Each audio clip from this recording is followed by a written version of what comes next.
নমস্কার, গল্পনারীর আরেকটি নতুন পর্বে সকলকে স্বাগত জানাচ্ছি।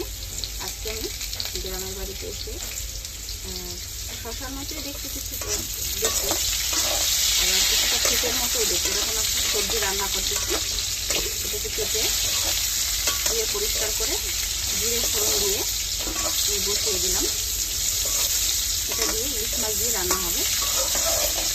দেখুন, এটাকে আমি একটু হালকা ভেজে নিয়েছি। এবার লবণ দিয়েছি, এবার হলুদ দিয়ে দেবো।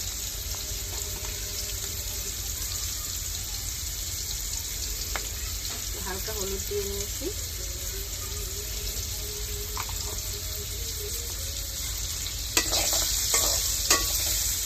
এবার এটাকে একটু নাড়াচাড়া দেবো।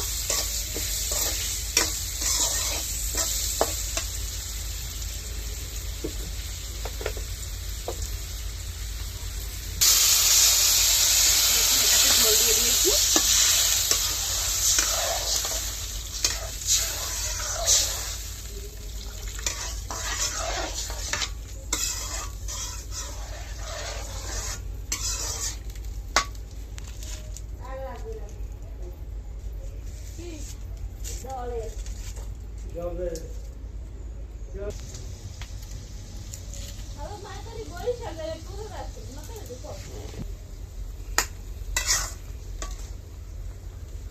দেখুন, ঝোলটা ফুটে উঠেছে।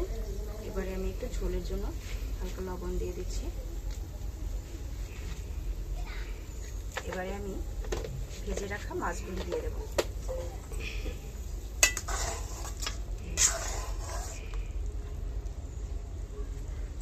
দেখুন, এই যে ভেজে রাখা ইলিশ মাছ,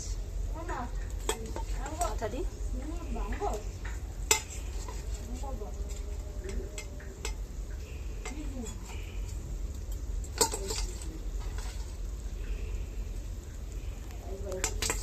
বেশি দেবো না, একটু দিয়েছি। এইভাবেই রান্না করবো।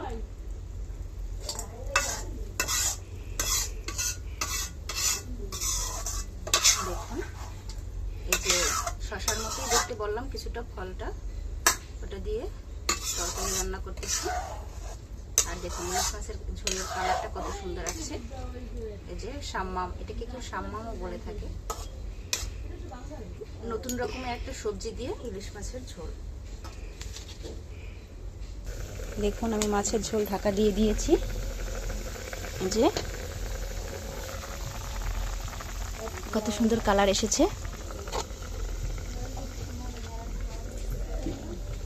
আর দেখুন, এখানে রান্নাঘরের পাশে মরিচ গাছ। দেখুন, গাছে কত সুন্দর মরিচও ধরেছে। এই যে পাকা পাকা মরিচ আছে, পাকা কাঁচা সব রকমই আছে গাছে। রান্নাঘরের পাশে লঙ্কা গাছ, দূরে যেতে হয় না লঙ্কা আনতে। আর এই যে আমার রান্না, তরকারিটা সিদ্ধ হলে তারপরে আমি ঝোলটা নামিয়ে নেব।